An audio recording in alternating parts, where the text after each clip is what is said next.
Thank you very much, Stephen. We start here this afternoon a story that we have been following for the past couple of days as a state-owned ports and freight rail operator Transnet finally clinched a wage deal with the majority union UNTU yesterday.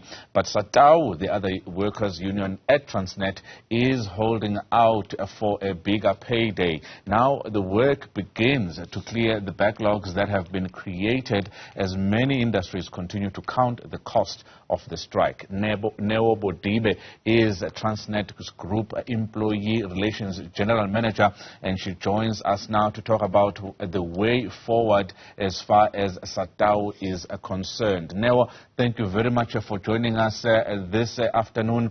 This is quite a significant agreement, a 3-year agreement that you've signed with UNTU as the majority union.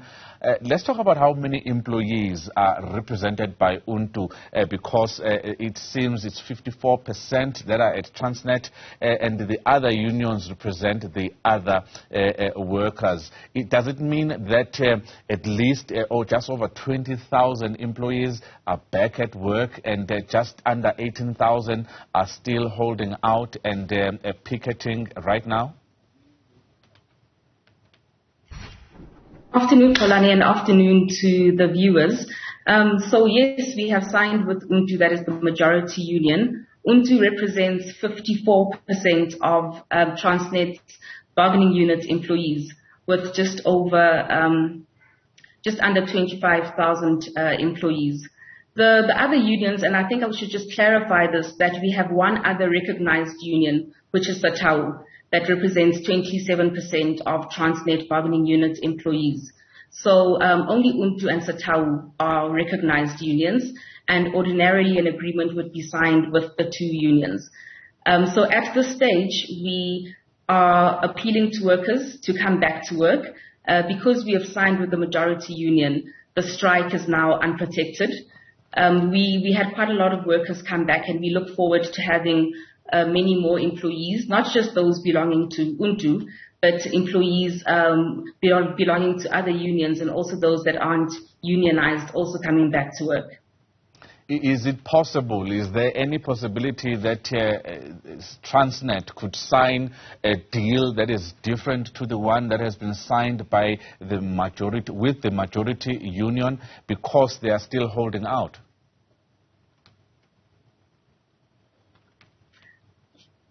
So we've made it clear that the LRA, Section 23 of the LRA, says that whatever agreement is signed with the majority union will extend to all members. So this agreement that has been signed with UNTU has been extended to all bargaining unit employees, regardless of which union they belong to, and even those that are non-unionized. So this is what is being implemented for all of Transnet's bargaining unit employees. Of course, we would want to talk to SATAWU. We have been engaging with them, not so much for the purposes of looking at whether we sign a different agreement, but really for the purposes of making sure that we are able to all come back together united to face the task ahead. Last week, Neo, we heard that 45,000 pallets are stranded in the Durban port due to the strike. Describe to us how big the backlogs that you are now having to deal with and assess, and how long you estimate the process to clear these backlogs will take. It is quite a substantial backlog, because you'd know that the strike started on the 6th of October, so it is 2 weeks backlog that we have to deal with. We have been in extensive consultation from last night with our customers.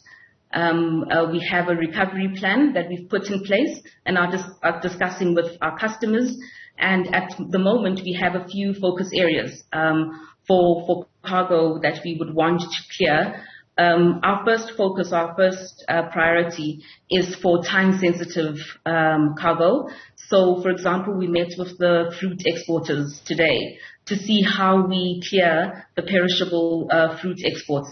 Another item that is on our list of priorities is medical supplies. You will know that the medical supplies, it's essential that they also be cleared as as soon as possible. And then another priority after that is for us to clear the hazardous cargo as well. So we have already started the recovery plans. The plans are in motion, and we are hopeful that as all of our workers return back to work, we will be able to clear this cargo in as short a space of time as possible. Big business really came through big this time around, offering Transnet more money. They have also called for Transnet workers to be designated as an essential service. That would prevent a devastating strike in future. But has Transnet contemplated this move or taken any action towards achieving this designation? Yes, we have, Xolani. I think just to start off and really thank our partners in business who have been really supportive in offering advice, insights, and also resources to Transnet as we weathered this industrial action. With regard to the designation of essential services, there is a division in Transnet, the Transnet National Ports Authority, and in March last year, the designation was given to some of the services there, mainly the marine services and port security, including your tag masters and your pilots. So we were able to enforce this designation, and as a result, you would see that on the water side of the ports, under Transnet National Ports Authority, absenteeism was contained, and there was work that was able to be done. We are, I think the strike offers us an opportunity to reflect about how this designation of some essential services could maybe be further extended. It is a conversation I think that we will certainly have internally and have with our labor colleagues, because I mean it's not hard to see the devastation and the economic impacts that the strike has, especially with regards to the port side of Transnet. Talking about that economic impact, Neo, have you estimated, because there's been a lot of estimates from various bodies, the Freight Forwarding Association and the Logistics Association, what has been the cost of the strike to the South African economy thus far as you can see as Transnet? Xolani, I think we have been really focused up until today on ending the industrial action and on making sure that our property and our employees were safe and secure. So we haven't really collated those numbers. We are in the process of doing that.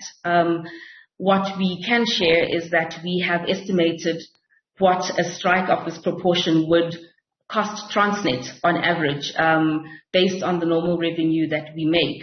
And that figure works out to about 1.7 billion rand a week, which is revenue foregone by Transnet, as well as salaries foregone by our employees. But I think we will be releasing further details and a more detailed analysis of how much the strike has cost the economy in the next few days, I would imagine.